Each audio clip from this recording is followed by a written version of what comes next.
Paris Olympics లో finals కు చేరుకొని అనూహ్యంగా అనర్హత వేటుకు గురైన భారత రెజ్లర్ వినేష్ పోగాట్ తరపున పోరాడాలని ఇండియన్ ఒలింపిక్ అసోసియేషన్ నిర్ణయించింది. రెజ్లింగ్ 50 కేజీల విభాగంలో ఫైనల్స్ కు చేరిన వినేష్ పోగాట్ కేవలం 100 గ్రాముల బరువు ఎక్కువగా ఉన్నారన్న కారణాలతో అంతర్జాతీయ ఒలింపిక్ కమిటీ ఫైనల్ పోరుకు వినేష్ పోగాట్ ను అనర్హురాలిగా ప్రకటించింది. దీంతో అంతర్జాతీయ ఒలింపిక్ కమిటీ తీసుకునే నిర్ణయం పట్ల అసంతృప్తి వ్యక్తం చేస్తున్న Indian Olympic association Paris Olympic నిబంధనలను సవాలు చేసేందుకు సిద్ధమైంది. ఒలింపిక్ అసోసియేషన్ నిబంధనల మేరకు పోటీ జరిగే రోజున బరువుతో పాటు వైద్య పరీక్షలు నిర్వహించడం ఆనవాయితీ.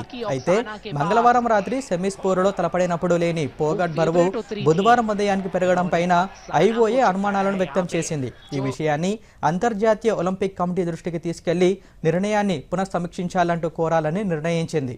కాగా అనర్హత వేటుకు గురైన వినేష్ పోగాట్ బరువు తగ్గడం కోసం చేసిన ప్రయత్నాలతో డిహైడ్రేషన్ సమస్యను ఎదుర్కొంటుంది.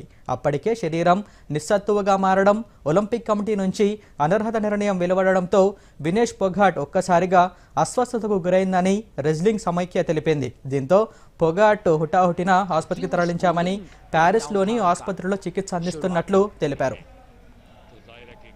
जबरदस्त ढंग से वापस विनेश फोगाट इस क्वार्टर फाइनल में और अब भारत मान गया है महिलाओं के 20 सेकंड का ब्रेक दोनों रेसलर्स के लिए।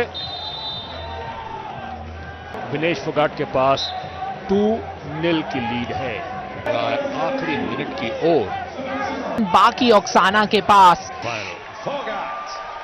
वो फेवरेट उतरी थी, उन्होंने ऑक्साना को चिपकाया है यहाँ पे।